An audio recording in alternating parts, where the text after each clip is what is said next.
এখন প্রকাশ্যে স্বাগত জানাচ্ছি আমি সেলিয়া সুলতানা। আজকে আমাদের আলাপের বিষয় বাজেট। হঠাৎ করে বাজেট, এবং সেখানে আমরা বলছি বাজেট অর্থাৎ সংকটের সংস্করণ। এই সংকটের সংস্করণ আসলে সংস্কারটি কেন প্রয়োজন সেটি নিয়েই আজকের আলোচনা। যদিও এই সময় আসলে বাজেটের পুনরায় আমরা যেটি দেখি দ্বিতীয়ার্ধে গিয়ে সবসময় বাজেটটি একটু কাটছাট করা হয়, কিন্তু এবার যেহেতু অন্তর্বর্তীকালীন সরকার এসেছে এবং তারা চিন্তা করছে যে বাজেটটা আরও কিছুটা সংস্কার করা প্রয়োজন, বাজেটেরও সংস্কার করা প্রয়োজন। এ নিয়ে আমরা আলোচনা করব। আমাদের সাথে আছেন হাসান মামুন, তিনি সাংবাদিক এবং কলামিস্ট, আপনাকে অসংখ্য ধন্যবাদ, এবং ডক্টর মোহাম্মদ শাহাদাত হোসেন সিদ্দিকীও, তিনি অর্থনীতি বিভাগের অধ্যাপক, ঢাকা বিশ্ববিদ্যালয়ের। আপনাদের দুজনকেই স্বাগত জানাচ্ছি। আমরা এটি নিয়ে আলোচনা করব। দেখছেন এখন প্রকাশ। আমরা এই অর্থ বছরে জুন মাসেই দেখেছি যে জুলাই থেকে নতুন অর্থ বছর যখন ঘোষণা করা হয়েছে 7,97,000 কোটি টাকার একটি বাজেট দেখেছি। আমরা তখনই শুনেছি যে মূল্যস্ফীতিকে প্রাধান্য দিয়ে, সবচেয়ে সংকটকে প্রাধান্য দিয়ে সবচেয়ে ছোট বাজেটের আকার রাখা হয়েছে। অর্থাৎ অন্য সময় আমরা যে ধরনের বৃদ্ধি দেখি এক বাজেট থেকে আরেক বাজেটের যে লাফিয়ে ওঠাটা, সে লাফিয়ে ওঠাটা এতটা এবার ছিল না। তারপরেও যদি আমি শাহাদাত হোসেন স্যারকে জিজ্ঞেস করতে চাই যে হঠাৎ করে, মূলত দুজনকেই জিজ্ঞেস করছি, হঠাৎ করে এই সংকীর্ণ ছোট একটি বাজেটকে আবারও সংস্কার করার প্রশ্নটি আসলে কখন আসে এবং কেন আসলো? জি, ধন্যবাদ। দেখুন, যে বিগত সরকারের অনেকগুলা বাজেট যদি পর্যালোচনা করেন, সবচেয়ে বড় যে দুর্বলতাটা সেটা হচ্ছে আমরা বাজেট দেই কিন্তু বাজেট বাস্তবায়ন কি করতে পারি? সেই বাজেট বাস্তবায়নের হার যদি দেখেন তাহলে দেখবেন ম্যাক্সিমাম ৮০ থেকে ৮২% পর্যন্ত করতে পারি। অর্থাৎ হ্যাঁ, এবং অ্যাভারেজ আমি বলছি যে বিগত বছরগুলার অ্যাভারেজ যদি করেন তাহলে ৮০%। আপনি মানেটা কি দাঁড়াচ্ছে? মানে দাঁড়াচ্ছে আপনি ৫ টাকা যদি বরাদ্দ করেন, ১ টাকা আপনি খরচ করার সামর্থ্যই রাখেন না। তার মানে হচ্ছে সামর্থ্য যেটা রাখেন না সেটাকে বাজেটে রাখাটা কতটুকু যৌক্তিকতা? তাহলে সেটা কি জনগণকে দেখানোর জন্য যে আমি এত বড় বাজেট দিচ্ছি? সেটা হতে পারে দেখানোর জন্য।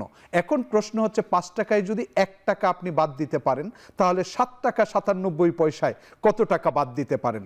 বর্তমান সরকার, আমি বলবো ইন্টারিম গভর্নমেন্ট, যেটা বিবেচনা করেছে যে পূর্ববর্তী বাজেটগুলোর পর্যালোচনা যদি আমরা করি, সেই জায়গা থেকে আমরা দেখতে পাই একটা অংশ আমি যদি আপনাকে বেশি দিয়ে রাখি তখন আপনার ভিতর এমনিতেই দুর্নীতিপরায়ণ হওয়ার সুযোগ থেকে যায়।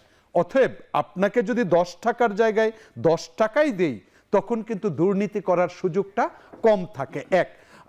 এখন প্রশ্ন হচ্ছে যে এই আলোচনায় যদি নেন তাহলে এখন ভাবনা হচ্ছে যে ১ লাখ কোটি টাকার যেটা আলোচনায় আসছে কমতে পারে। তা আমরা তো দেখেছি ৫ টাকায় ১ টাকা তো এমনিই কমতে পারে। অতএব ৬০ টাকা ৯৭ পয়সায় অর্থাৎ ৭,৯৭,০০০ কোটি টাকায় ১ লাখ কোটি তো আরও বেশি কমতে পারে। সেটা হচ্ছে যৌক্তিক। এখন প্রশ্নটা হচ্ছে কোথায় কমবে এবং কেন কমবে? সেই জায়গাটাই যদি আমরা দেখি তাহলে বাজেট কি? বাজেটকে আমরা দুইটা ভাগে ভাগ করি, আয় এবং ব্যয়ের হিসাব। অতএব আমি যদি রিকারেন্ট এক্সপেন্ডিচারের কথা বলি, অর্থাৎ চলতি ব্যয় মেটানোর জন্য সরকার যে খরচগুলা করে সেটা থেকে তো আর কাট করার কোনো উপায় নেই। অতএব কাট করতে হবে, হ্যাঁ, পরিচালন ব্যয় বলা হয়। তাহলে সেই জায়গা থেকে যেহেতু কাট করার উপায় নেই তাহলে কাট হবে কোথায়? তাহলে এডিপিতে, উন্নয়ন বরাদ্দ থেকে। এখন উন্নয়ন বরাদ্দ থেকে যখন কাটা হয় তখন প্রশ্ন হচ্ছে যে এমনভাবে কাটা উচিত সেটাও সরকার চিন্তা করবে যে এটা আমার উপযোগিতা আছে কিনা। উপযোগিতার কথা বিবেচনা করে তখন সিদ্ধান্ত নিবে যে এর উপযোগিতা সবচেয়ে কম, অতএব এটা তো আমি যত টাকা মানি, ভ্যালু ফর মানি আমরা যেটা বলি, যে আসলে আমার দেশের সরকারের এখনো যেটা হয় না, আপনি যদি ইউকে গভর্নমেন্টের কথা বলেন, তারা যদি ১ টাকাও খরচ করে তাহলে বাজেটের টাকা হিসাব দিতে হয় যে এই ১ টাকা আসলে কত টাকা ভ্যালু ক্রিয়েট করলো ফর দ্য সোসাইটি, সেটা জাস্টিফিকেশন করতে হয়। এখন আমাদের এডিপি উন্নয়ন, বার্ষিক উন্নয়ন কর্মসূচির বাজেটে 2,65,000 কোটি টাকার বাজেট করছেন, কিন্তু এক জায়গায় সেতু দিচ্ছেন, বলা হচ্ছে এই সেতু দিয়ে 2টা মানুষ চড়বে কিনা সেটা সন্দেহ। অতএব আপনি আসলে ভ্যালু ফর মানি জাজমেন্ট যদি করেন তাহলে তো আপনার এই সেতু হওয়া উচিত না। এই ধরনের জায়গাগুলার চিন্তা করি আসলে এখন ইন্টারিম গভর্নমেন্ট সরকার চিন্তা করছে, অন্তর্বর্তীকালীন সরকার, যে হয়তোবা কিছুটা কাটছাট করা হবে এবং সেই কাটছাট করা হবে মূলত হচ্ছে যে উপযোগিতা বিবেচনায় নিয়ে কাটছাট করার পরিকল্পনা করছে। আমি স্যারের জায়গাটি ধরেই হচ্ছে হাসান মামুন স্যারের কাছে জিজ্ঞেস করতে চাই, এই যে উপযোগিতার কথা বলে আসলো, আমরা গত 15 বছর যেহেতু আমরা একটি সরকারকেই দেখেছি, এই জায়গাগুলোতে আসলে প্রকল্পগুলো যখন নেওয়া হয় সেটির তো একটি ভ্যালু কতটুকু রাখবে, সেটির একটি ইন্সপেকশন হওয়ার কথা, একটা পরীক্ষা যেটিকে আমরা বলি যে এটি কেন আসলে প্রয়োজন, মানুষ কতজন, সমীক্ষা প্রয়োজন, সেই জায়গাটিতে আসলে কি অবস্থা দেখছেন? মানে কিসের ভিত্তিতে আমরা বলছি যে এই যে যেমন আপনাকে বলি যে 1300-র মতো প্রকল্প আছে, সেখান থেকে আমরা শুধু এই অর্থ বছরের জন্য ধরে নিয়েছিলাম যে 300-র কাছাকাছি প্রকল্প আমরা এই বছর করতে পারবো। তাহলে 1300 প্রকল্প এই যে দীর্ঘদিন গত অর্থ বছর থেকে চলছে, এই অর্থ বছর চলবে, হয়তো এই সামনের অর্থ বছরও চলবে, তাহলে আসলে মানুষ সুবিধা কবে পাবে? এত প্রকল্প কিসের ভিত্তিতে আসলে নেওয়া হয়, কোন জিনিসগুলো আসলে মাথায় থাকে, একটু যদি আমাদেরকে বলেন। আমাদের দুজনেরই শিক্ষক ডক্টর ওয়াহিদুদ্দিন মাহমুদ, উনি পরিকল্পনা উপদেষ্টা, উনি সম্প্রতি বলেছেন যে প্রকল্পগুলো যাচাই বাছাই করা হবে এবং যে প্রকল্পগুলো শুরু হয়নি সেগুলো তো হবেই, চলমান প্রকল্প যাচাই বাছাই করা হবে। আপনার প্রশ্নটা কিন্তু ওই জায়গায় আসে যে চলমান প্রকল্পগুলোও আমরা চলমান রাখবো কিনা। ইতোমধ্যে আমরা দেখলাম যে আশুগঞ্জ থেকে আখাউড়া পর্যন্ত, আখাউড়া স্থলবন্দর পর্যন্ত একটা 4 লেন হচ্ছে। এটা ভারতীয় ঋণের টাকায় এবং বাংলাদেশের টাকায়, বাংলাদেশ রাষ্ট্রীয় টাকায় প্রায় অর্ধেক করে। তো এই কাজ অর্ধেক হয়েছে, বাকি অর্ধেক হওয়ার অবস্থায় সরকার পরিবর্তন এবং ভারতীয় ঠিকাদারের লোকজন চলে গেছে নিরাপত্তা ইত্যাদি কারণে। তো তারা ফিরবে কবে ইত্যাদি প্রশ্ন আছে এবং এই প্রকল্প নিয়ে কিন্তু কথা আছে। আমি দেখলাম পত্রিকায় এসছে যে এই প্রকল্পটা বাংলাদেশের স্বার্থ কতখানি রক্ষা করবে নাকি ভারতের স্বার্থ কতখানি রক্ষা করবে, এবং এই প্রকল্পের ঠিকাদারও হচ্ছে ভারতীয়, এবং যেহেতু এলওসি অর্থাৎ অনেকটা সাপ্লায়ার্স ক্রেডিট, তো তার শর্ত অনুযায়ী ওদের ঠিকাদার এবং ওদের কাছ থেকে মালপত্র কেনা ইত্যাদি। তো এইসব প্রকল্প নিয়ে কিন্তু প্রশ্ন আছে, খুবই কঠিন প্রশ্ন আছে। অনেক প্রকল্প একেবারেই রাজনৈতিক বিবেচনায়, এমনকি ব্যক্তিগত বিবেচনায় নেওয়া হয়েছে। আমরা জানি যে হাওরের ভেতর দিয়ে রাস্তা তৈরি করা হয়েছে, সেই রাস্তা সম্ভবত ভাঙতে হবে এবং সেইখানে আবার অর্থ ব্যয় হবে, এবং এটা এখন তো বলতে সমস্যা নাই যে একজন সাবেক রাষ্ট্রপতির ইচ্ছা পূরণের জন্য এই বিধ্বংসী, মানে এটা পরিবেশ বিধ্বংসী প্রকল্প নেওয়া হয়েছিল। এটা সাবেক পরিকল্পনা মন্ত্রী মান্নান সাহেব এটা কিন্তু বলেছেন, উনি দায়িত্বে থাকাকালেই বলেছেন যে এটা নেওয়া উচিত হয়নি, এবং অনেক প্রকল্প নেওয়া হচ্ছে সমীক্ষা ছাড়া, প্রধানমন্ত্রীর ব্যক্তিগত আগ্রহে। যেমন কিছু রেল প্রকল্প ওনার জেলায় নিয়ে যাওয়া হয়েছে। রিসেন্টলি খবর এসছে যে অনেকগুলো রেল প্রকল্প বিপুল অঙ্কের অর্থ ব্যয় হয়েছে এবং এগুলোতে যতটা রেল চলার কথা, ট্রেন চলার কথা, তার 1/4 চলছে না, এবং ভবিষ্যতেও এগুলোর উপযোগিতা নিয়ে প্রশ্ন আছে। এমনকি পদ্মা রেল প্রকল্প নিয়েও প্রশ্ন আছে, এবং এই সব প্রকল্প নিয়ে প্রশ্ন তোলাতে আমাদের একজন সিনিয়র অর্থনীতিবিদ, নাম বলতে চাই, ডক্টর মইনুল ইসলাম, তাকে তার উদ্দেশ্যে বিষোদ্গার করা হয়েছে রাষ্ট্রের সর্বোচ্চ পর্যায় থেকে, যে উনি অর্বাচীন অর্থনীতিবিদ, আমাদের নিশ্চয়ই মনে আছে। তো কে অর্বাচীন কে প্রাচীন এগুলো তো আমরা জানি, তাই না? যেমন বঙ্গবন্ধু টানেল, এটা নিয়েও প্রশ্ন উঠেছে, বিপুল অর্থ ব্যয়ে এটা করা হয়েছে এবং এর কি উপযোগিতা, কয়টা গাড়ি চলাচল করে, তাই না? তো এখন নতুন সরকার এসছে এবং তারা একটা সংস্কারের পদক্ষেপ নেবে। আমি তো মনে করি যে এই প্রকল্প গ্রহণ, বাস্তবায়ন, প্রকল্প পরিবীক্ষণ, এইসব জায়গায় সংস্কারের প্রয়োজন আছে, মানে দৃষ্টিভঙ্গিও তো ব্যাপার আছে।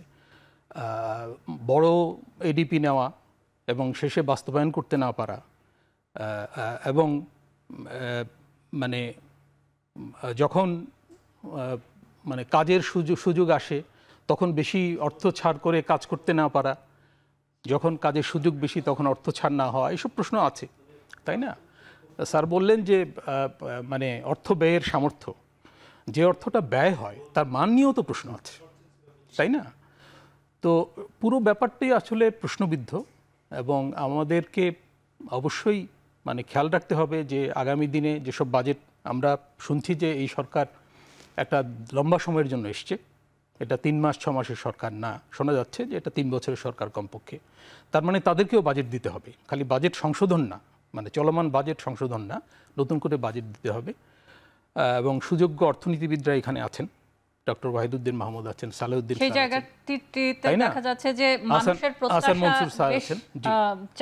মানে মানুষের প্রত্যাশা যেন পূরণ হয়। ডক্টর ইউনূস সাহেব একজন অর্থনীতিবিদ, জি, অনেক অর্থনীতিবিদ আমাদের এখানে আমরা আশা করব যে বাজেট গ্রহণ এবং বাস্তবায়নের ব্যাপারে একটা পরিপূর্ণভাবে নতুন সংস্কারমুখী একটা চিন্তা ভাবনা এখানে প্রতিফলিত হবে। আমি একটু শাহাদাত স্যারের কাছে বলি, যেহেতু অনেকগুলো বিষয় চলে এসছে, যখন এই বাজেটটি আসলে আবার স্যার যেমন বললেন যে পুরো একটি নতুন করে বাজেট আসলে দিতে হবে, সেখানে তো হচ্ছে জিডিপির প্রবৃদ্ধির যে আকার সেটি নির্ধারণ করতে হবে, মূল্যস্ফীতি যেগুলো আমরা আগেও করে এসেছি মূল্যস্ফীতি নির্ধারণ করতে হবে, আমাদের বিনিয়োগেরটি আমরা কিভাবে করব, আমাদের কর্মসংস্থানের খাতগুলো কিভাবে প্রসারিত করব, এই বিষয়গুলোও তো আসবে। সেক্ষেত্রে যদি একটু বলেন যে আমাদের জিডিপির আকারটি আসলে এই মুহূর্তে যে ধরনের অর্থনৈতিক পরিস্থিতি চলছে তাতে কেমন হতে পারে এবং আমরা আসলে কোন দিকে যেতে পারি? দেখুন, সুন্দর প্রশ্ন। যে বিষয়টা হচ্ছে যে যে কোনো সরকার তার সমষ্টিক অর্থনীতির এই চলকগুলার কথা ভেবেই কিন্তু বাজেট দেয়। প্রশ্নটা হচ্ছে বাস্তবায়ন, এবং এই বাস্তবায়নের ক্ষেত্রে যে পদক্ষেপগুলা নিতে হয় তার ভিতরে নীতি নৈতিকতার জায়গাটা সুস্পষ্টভাবে প্রতিফলিত হয় কিনা।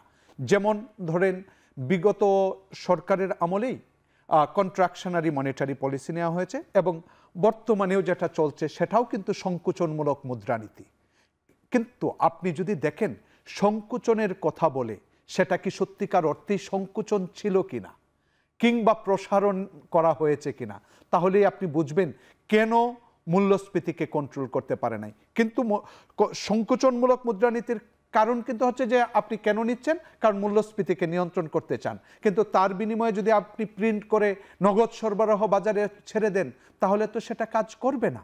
একই সাথে আপনার কথা হচ্ছে শুধু আর্থিক নীতি দিয়ে শুধুমাত্র আপনি মূল্যস্ফীতি কন্ট্রোল করে ফেলবেন, সেটাও কিন্তু বিষয় না, কারণ আপনার রাজস্ব নীতির সাথে কিন্তু সম্পৃক্ত আর্থিক নীতি একটা আরেকটার সাথে অঙ্গাঙ্গিভাবে জড়িত।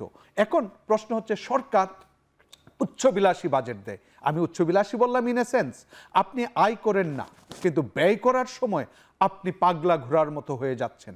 আপনি যেখানে 7.8 ট্যাক্স জিডিপি রেশিও, সেইখানে আপনি বাজেটে ঘাটতি ফেলছেন 2.5 লাখ কোটি টাকা। কেন? আপনি আয় করতে পারছেন না, আয় বুঝে cut your coat according to your cloth.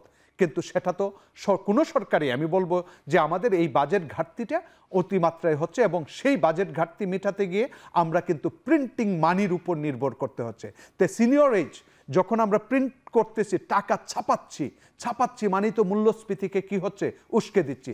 আপনি একদিকে বলছেন কন্ট্রাকশনারি মনিটারি পলিসি, আরেক দিক দিয়ে আমি বলবো আর্থিক সরকার রাজস্ব সরকারকে, আর্থিক সরকার হচ্ছে সেন্ট্রাল ব্যাংক, রাজস্ব সরকার হচ্ছে পার্লামেন্ট, আর্থিক সরকার রাজস্ব সরকারকে বন্ধু হিসাবে ভেবে তার জন্য টাকা ছাপাচ্ছে। তার মানে কি? তার মানে হচ্ছে আপনি মূল্যস্ফীতিকে ওই সরকারের কারণে কি করছেন, বাড়িয়ে দিচ্ছেন।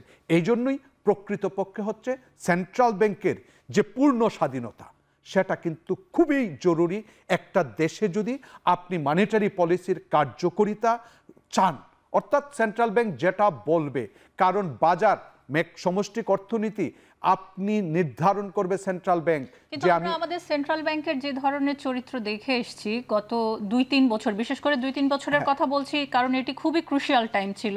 সে সময় টাকা ছাপানো হয়নি, শুধু দেখা গেছে যে আমরা পার্লামেন্টে দেখেছি কালো টাকা সাদা করার এক ধরনের সুযোগ রাখা হয়েছে। খেলাপি ঋণ যারা নিয়ে, খেলাপি ঋণ যেখানে আছে সেখানে এক ধরনের সেই জায়গাগুলোর কথাই আমি যদি এই প্রসঙ্গটায় আসতেছি, অতএব আমি বলবো কি সব পলিসি গুড পলিসি, কিন্তু পলিসির কার্যকারিতা সেটা সব ক্ষেত্রে সমান হয় না।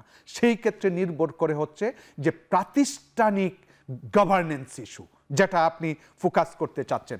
এখন আমরা কিন্তু বারবার বলে আসছি, যে ডাটা দিয়ে বলে আসছি, আমরা জিডিপি প্রবৃদ্ধির কথা বলে অহংকার করি, পার ক্যাপিটা জিডিপি 70 সাল 72 সালে $90 যখন $3000 যায় তখন তার কথা বলি। একই সাথে আমরা কিন্তু সেই কথাটাও বলি যে আপনি এটা গর্ব করতে পারেন, উপরে উঠতে পারেন, কিন্তু মই সরাতে পারবেন না। কারণ উপরে উঠলেন, মই যদি সরিয়ে ফেলেন তাহলে কিন্তু একেবারে নিচে পড়ে যাবেন। তে বাংলাদেশের হচ্ছে যে গভর্নেন্সের যে ইস্যুটা এবং প্রাতিষ্ঠানিক দুর্বলতা, সেটা কিন্তু ইন্টারন্যাশনাল ইনস্টিটিউশনাল গভর্নেন্স ইন্ডেক্স যে সূচকটা করে সেটাতে কিন্তু তলানিতে। তার মানে হচ্ছে এই তলানি হচ্ছে একটা আপনার জন্য ইঙ্গিত বহন করে যে আপনি যে কোনো মুহূর্তে উপরে। যেমন আমি ব্যক্তিগতভাবে আমার একটা উল্লেখযোগ্য মানে একটা সেমিনারের কথা বলি। ষষ্ঠ পঞ্চবার্ষিকী পরিকল্পনার ফাইনাল ইভ্যালুয়েশন যখন হয়, ওয়াহিদুদ্দিন মাহমুদ স্যার তখন ওইখানে চেয়ার করছিলেন সেশনটা। তো উনি এই কথাটা কিন্তু সে অনেক দিন আগেই বলছিলেন যে আমরা বড় হই কিন্তু যেন ঝুঁকির মধ্যে না ফেলি। কিন্তু আমরা দেখতে পাচ্ছি যে ঝুঁকির মধ্যে পড়ে যাচ্ছিলাম।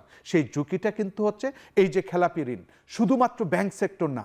আপনি এনবিএফআই এর কথা বলবেন, এনবিএফআই 2018 সালে 3.5 কোটি টাকা খেলাপি ঋণ ছিল।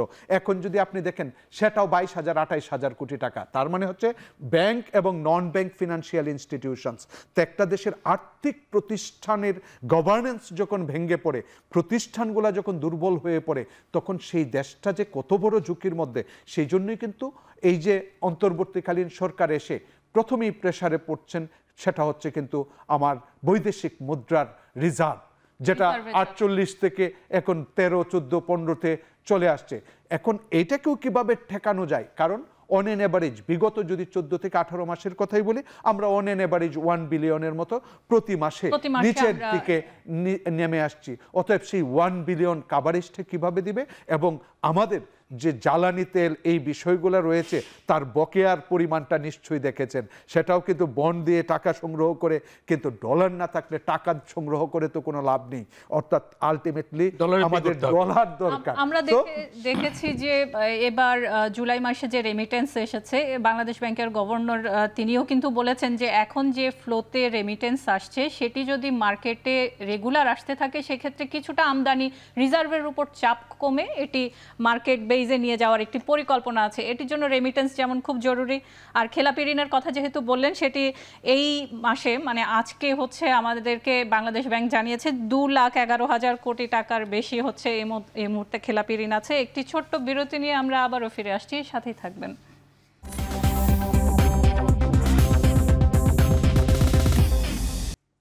আপনাদেরকে বিরতির পর আবারও স্বাগত জানাচ্ছি। আমরা আলোচনা করছিলাম বাজেট সংকটের সংস্কার।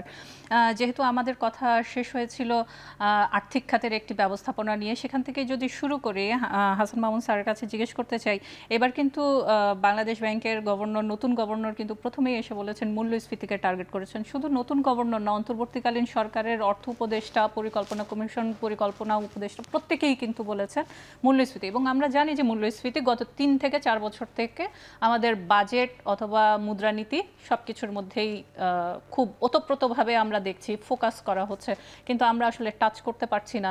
যেটি আসলে আমরা লক্ষ্যমাত্রা ধরছি যে 6.5 হবে, ঠিক আছে 7-এ নেমে আসবে, সেটি পারছি না। এই জায়গাটিতে সামনে যে সংস্কারের বাজেটটি আসবে সেটি আসলে কেমন হতে পারে? কোন জায়গাগুলোতে প্রাধান্য দিতে হবে? আর্থিক খাত, অন্যান্য যে খাতগুলো আছে, যেমন আমদানির কথা বললাম, রিজার্ভের উপর যেন চাপ না পড়ে, আমরা রেমিটেন্সের উপর প্রাধান্য দিচ্ছি। হ্যাঁ, একটা তো হচ্ছে যে আমরা কিন্তু আমদানি অনেক কমিয়ে এনেছি।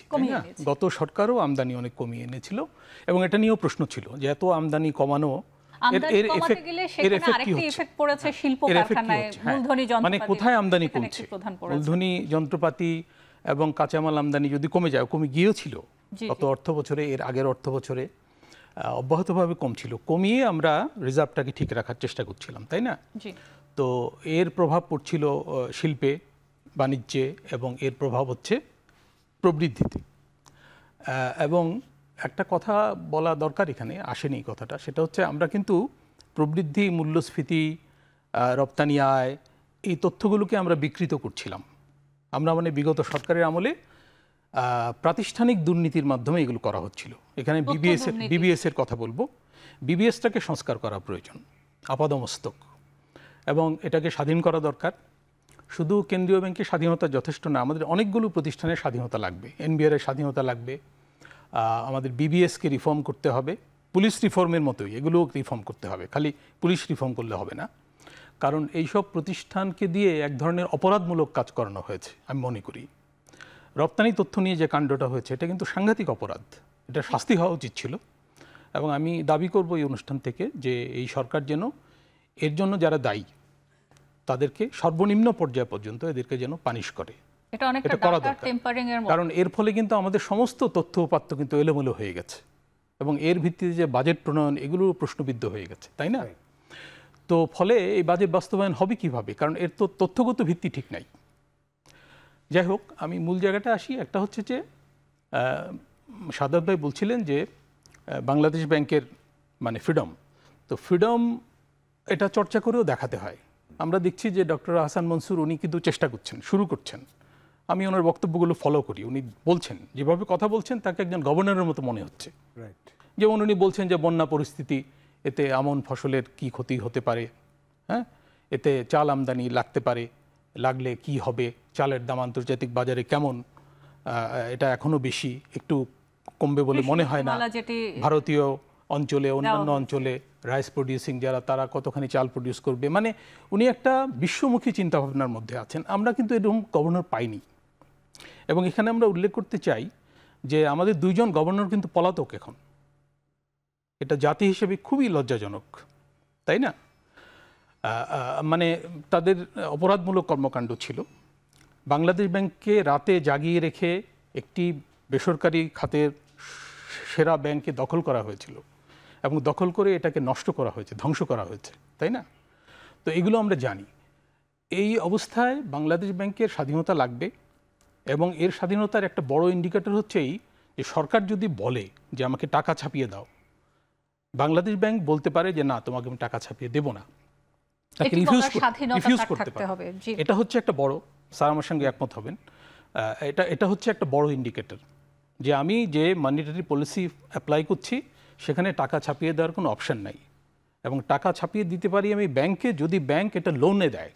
এটা ওই পার্সোনাল কনজামশনের জন্য দিলে এটাতে কিন্তু ইনফ্লেশন বাড়বে, তাই না?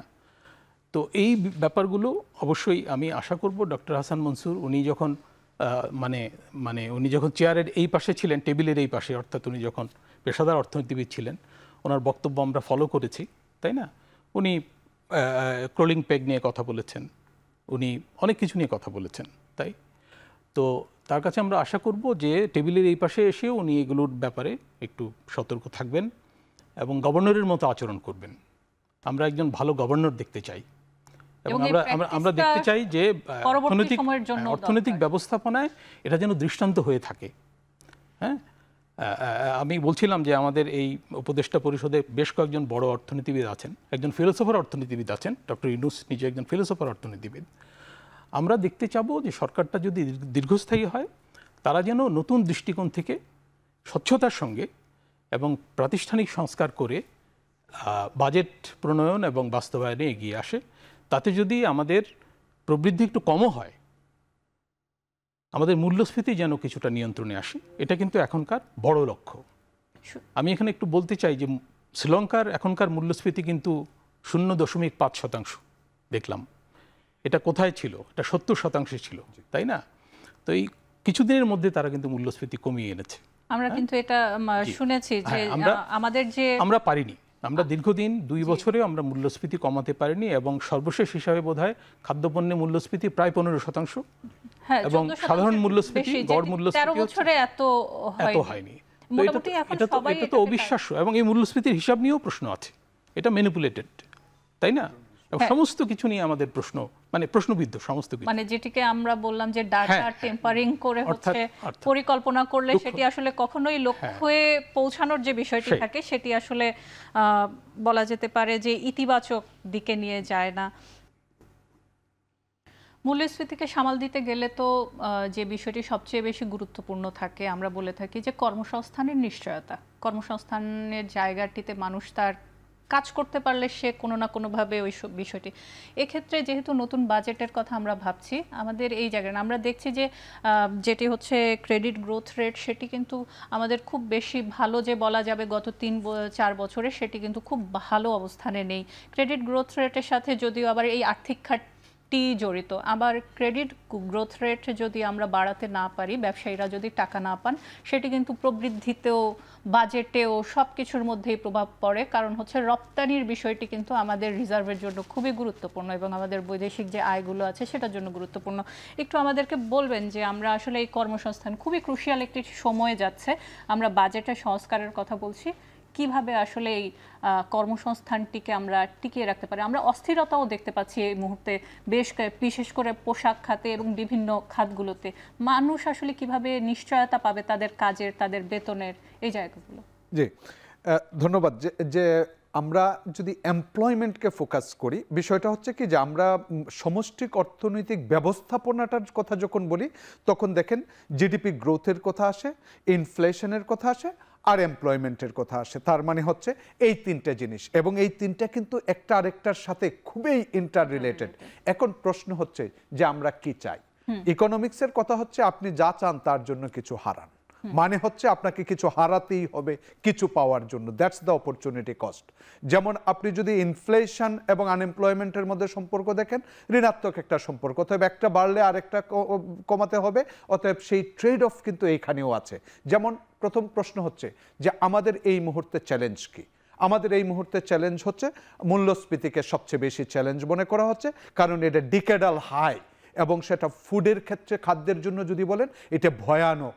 কারণ 14%, আপনি একটা দেশের যদি 6% হয় আপনার ওয়েজ ইনক্রিজ, সেখানে যদি 14% হয় মূল্যস্ফীতি, তাহলে 8% তো আপনি নেগেটিভ।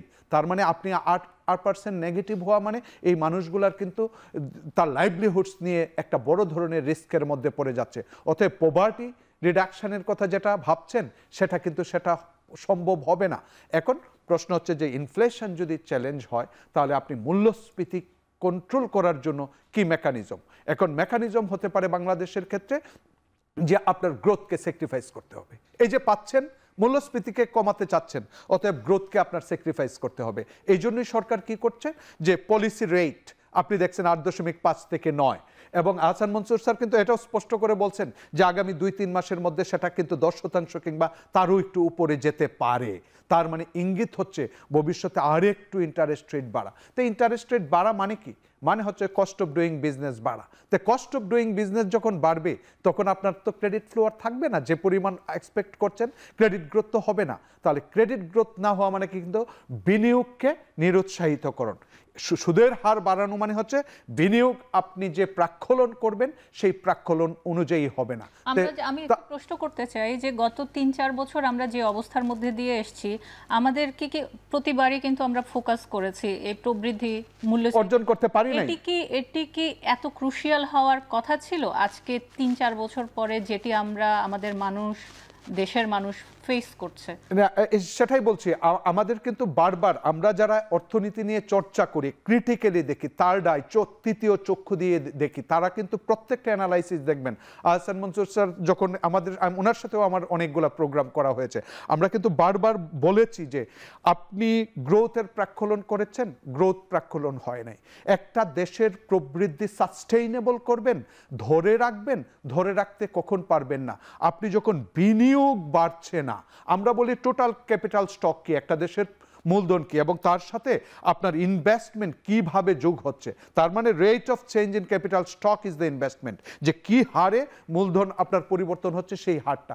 তাহলে দেখা যাচ্ছে আপনি ক্ষয়ে যাওয়া, অর্থাৎ একটা যন্ত্র কিনছেন, একটা যন্ত্র তো সারা জীবন থাকবে না, এর আয়ুষ্কাল আছে। প্রতি বছর একটা ক্ষয়ে যাওয়ার পরিমাণটা শুধু বিনিয়োগ করতে পারছেন, অর্থাৎ net addition to capital stock, যেটা বলি আমার সাথে আরও কতটুকু অতিরিক্ত যুক্ত হলো, সেই যুক্ত হওয়ার পরিমাণ যখন বাড়ে না বছরের পর বছর, 10 বছর ধরে, তখন বলা যায় এই প্রবৃদ্ধি একটা ঝুঁকির মধ্যে পড়বে।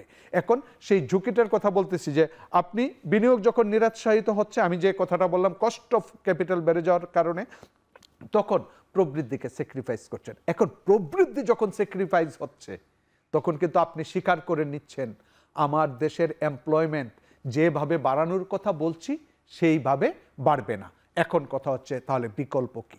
তাহলে সরকারের সেই বিকল্প ভাবনার মধ্যে হচ্ছে আমার যে ইয়ুথ আনএমপ্লয়মেন্ট এবং গ্রাজুয়েট আনএমপ্লয়মেন্ট রয়েছে, গ্রাজুয়েশন মানে হচ্ছে আপনি লেখাপড়া করছেন, আপনার স্কিলস দরকার, সেই স্কিলসটাকে কিভাবে স্কিল দিয়ে আমরা বহির্বিশ্ব, যেহেতু open market economy, global economy, গ্লোবালাইজেশনের কথা বলছি, সেই জায়গাটায় আসলে কোন দেশে কোন ধরনের শ্রমিক দরকার এবং তাদেরকে আসলে প্রকৃতপক্ষে ওই ট্রেনিংটা দিয়ে আমরা কিভাবে এই প্লেসমেন্টগুলো করতে পারি, সেই নেগোসিয়েশনগুলো করলে আমরা কিন্তু এবার যে আন্দোলন দেখেছি সেটি কিন্তু শুরুই হয়েছিল যে কর্মসংস্থান দিয়ে, কর্মসংস্থানের নিশ্চয়তা, কর্মসংস্থানের সুযোগ এবং সেখানে মেধার যে সুযোগটি, মূল্যায়নটি, সেটি নিশ্চিত করার জন্যই কিন্তু আন্দোলনটি শুরু হয়েছিল। এই মুহূর্তে একটি বিরতি নিয়ে আবারও আমরা ফিরে আসছি।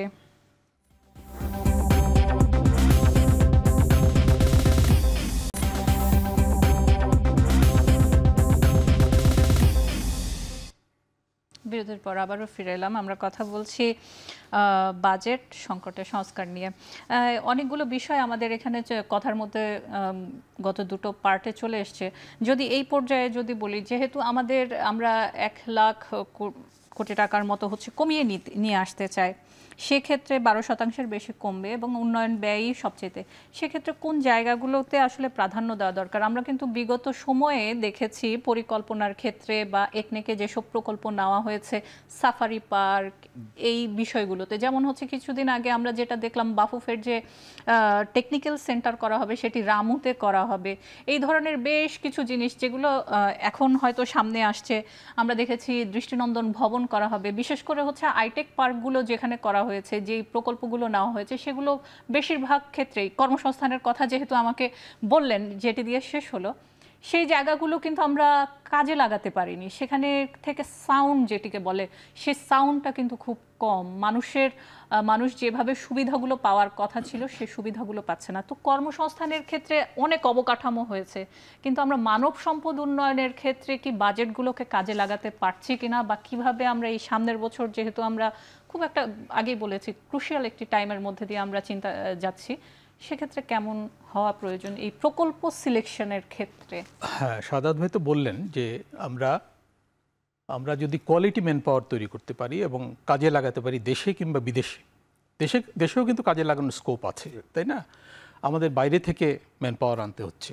ভারতীয় একটা বিরাট জনগোষ্ঠী এখানে কাজ করছে। এটা নিয়ে একটু ভুল তথ্য বা সঠিক তথ্য যেভাবেই হোক, এটা নিয়ে কিন্তু এই মুভমেন্টের সময় ব্যাপক আলোচনা হয়েছে যে এখান থেকে কত রেমিটেন্স চলে যাচ্ছে। শুধু রেমিটেন্স আমরা আনছি না, দিয়েও দিচ্ছি।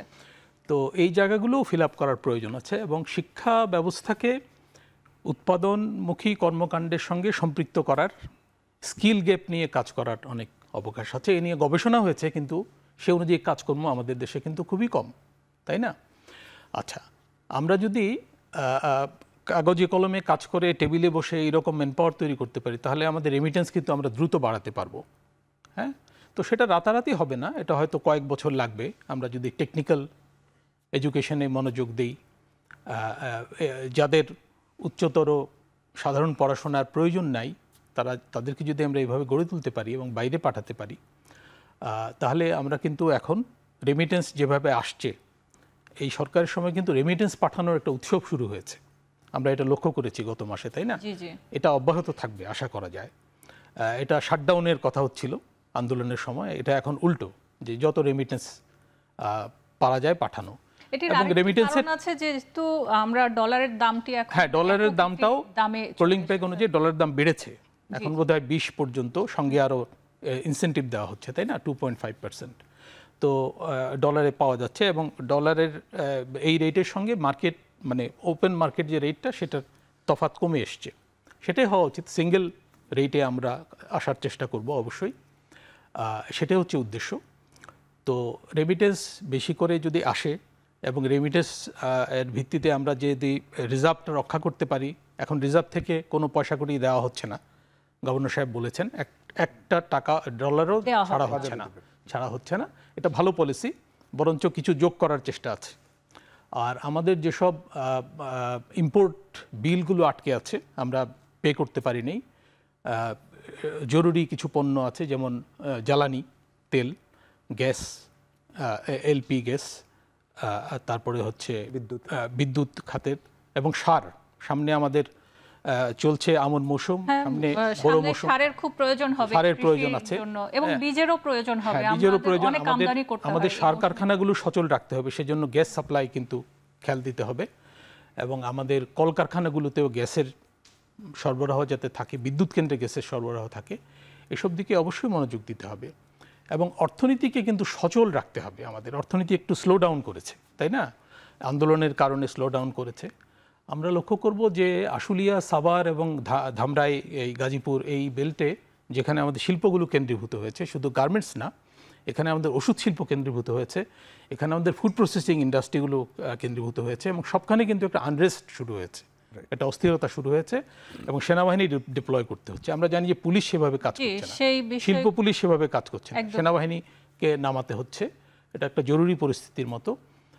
এবং এখানে যদি কোনো রকম চক্রান্তমূলক ব্যাপার থাকে সেটাও প্রতিহত করতে হবে। কিন্তু আমি মনে করি যে শ্রমিক শ্রেণীর মধ্যে কিন্তু এই ইনফ্লেশনের কারণে তাদের মধ্যে একটা চাপ আছে, এবং তাদের এই দাবি জেনুইনও হতে পারে। সুতরাং তাদের সঙ্গে বসে এটা সমাধান করা উচিত। সবকিছুর মধ্যে ষড়যন্ত্র খোঁজা আবার ঠিক না। না, সেই বিষয়গুলো চিন্তা করতে হবে, কারণ আমরা জানি যে পোশাক শ্রমিকরা যারা আমাদের শিল্প কলকারখানা চালিয়ে রাখেন, জ্বালিয়ে রাখেন, বিশেষ করে বাতিগুলো তারা কখনো নিভতে দেন না। তারা কি চাইছে সেটি হয়তো খুবই গুরুত্বপূর্ণ, সেটি বিবেচনা করতে হবে। শাহজাদ স্যারের কাছে যদি প্রশ্ন করি যে এই মুহূর্তে আমরা বলছি যে জ্বালানি, সার, এই জিনিসগুলো দরকার, আমাদের যে রাজস্ব একটি পরিকল্পনা সব সময় থাকে, যেহেতু আমরা বাজেট পরিকল্পনা করছি, সেক্ষেত্রে রাজস্বেরও তো কিছু পরিবর্তন আসবে। সেই জায়গাগুলোতে কোন জায়গাগুলোতে প্রাধান্য দেওয়া যেতে পারে? আমরা দেখি যে কর আদায়ের ক্ষেত্রে শুধু একটি গ্রুপের উপরই আমরা সবসময় বলেছি যে প্রেশার, চাপ দেওয়া হয়, সেটি কিভাবে করা যেতে পারে? ধন্যবাদ। দেখেন যে আমি এই বিষয়টা একটু আগের আলোচনায় বলেছিলাম যে আমরা যখন কথা বলি তখন একটা দেশকে বলি যে দেশটা উন্নত হচ্ছে। এখন বিষয়টা হচ্ছে দেশটা উন্নত হওয়ার সাথে সাথে আমার মানুষটাও কি উন্নত হচ্ছে কিনা। মানুষটা মানে হচ্ছে সরকার।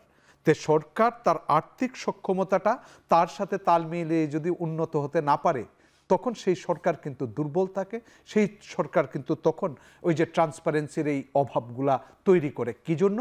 কারণ আপনি চিন্তা করবেন, একটা রাষ্ট্রের জিডিপি বাংলাদেশ যে পর্যায়ে গিয়েছে তার 7.8% ট্যাক্স জিডিপি রেশিও। তার মানে হচ্ছে আপনি কিন্তু লাখ কোটি টাকা কাউকে সুযোগ দিচ্ছেন।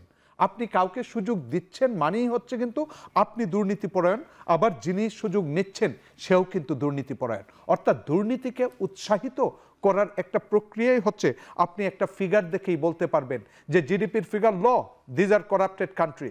আপনি তাদের ইন্ডেক্সের কথা বলবেন, ইনস্টিটিউশনাল ইন্ডেক্সের কথা বলবেন, চোখ বন্ধ করে বলতে পারবেন যে ওরা নিচে থাকে। দিস ইজ থিওরিটিক্যাল, এবং প্র্যাকটিক্যাল হচ্ছে ট্রু ডাটা দিয়ে আপনার দেখা, এবং সেটার প্রমাণ পাবেন। তো বাংলাদেশের সরকারের আর্থিক সক্ষমতার জায়গাটা খুব দুর্বল, এটা আমরা সবাই জানি। সেই জায়গাটাকে স্বচ্ছ মানে এটা কিভাবে করা যায়? প্রশ্নটা হচ্ছে আপনি প্রতিষ্ঠান যার ট্যাক্স তার কাছ থেকে আদায় করতে হবে। আপনি দেখেন যখন 111-এর পরে সরকার আসছে, বলল যে ট্যাক্স দিতে হবে, তখন 88 লাখ 90 লাখ মানুষ টিন খুলে ফেললো রাতের মধ্যে, ভয় পেয়ে নাপিত সহ 3 নাম্বার খুলে ফেলছে। ট্রু বলতেছি, কিন্তু প্রকৃতপক্ষে সেই চিত্র আবার ফিরে আসলো। এবং কালো টাকা সাদা করার প্রক্রিয়া। আমি বলছি 26 লাখ মানুষ দেয়। কেন 26 লাখ মানুষ দিবে? আপনি না বলছেন পার ক্যাপিটা 2892, 3000 ছুঁই যখন, তখন সেখানে তো 3 থেকে 4-5 কোটি মানুষ 3 নাম্বার দেওয়ার কথা। তার মানে হচ্ছে এই সমস্ত মানুষগুলাকে ট্যাক্স নেটের মধ্যে যদি নিয়ে আসতে পারেন, আর যে ব্যবসায়ী অর্থাৎ ভ্যাট কালেকশন ট্রুলি কি হচ্ছে? আপনি যখন বসুন্ধরায় যাবেন বলবে কি জানেন, আপনি যদি ক্যাশ দেন আপনাকে একটু কম দেওয়া হবে। আমি বাস্তব দেখেছি এইসব। এবং আপনি বেইলি রোডে যান, দেখেন অনেক বড় বড় দোকান, মানে আমি নাম বললাম না, ওরা মেশিনে টাকা আমাদের নিজেদের যেটি বলা হয় সততা, সেই বাংলাদেশের কথা হচ্ছে যে আইএমএফ যে শর্ত দিয়েছে সেটার মধ্যে কিন্তু হচ্ছে ট্যাক্স জিডিপি রেশিও বাড়ানো। সেই অনুযায়ী এটা আইএমএফ এর দিতে হবে না, আমাদেরও তাগিদ সেটা যদি রাজস্ব খাতের। কিন্তু এরই মধ্যে আইএমএফ কিন্তু আজকে যে বৈঠক করেছে এনবিআর এর সাথে, সেখানে কিন্তু তারা বলেছে কৌশলপত্র দেওয়ার জন্য তারা দুটো অন্তত কৌশলপত্র দেখতে চায়। একটি বিরতি নিয়ে আমরা আবারও ফিরে আসছি।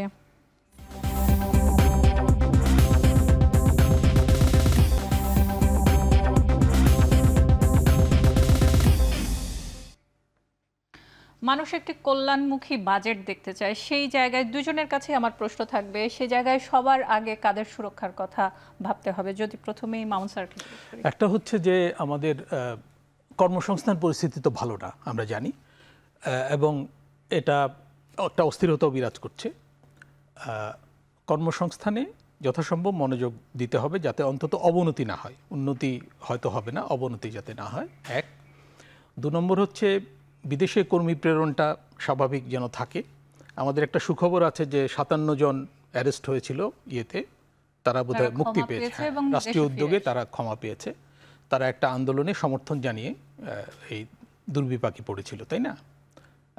যাই হোক, তো এটা আর হচ্ছে যে বন্যা হয়ে গেল, নজিরবিহীন বন্যা এবং আকস্মিক ইত্যাদি, এটা নিয়ে অনেক কনস্পিরেসি থিওরি আছে, আমি সেটার মধ্যে যাচ্ছি না।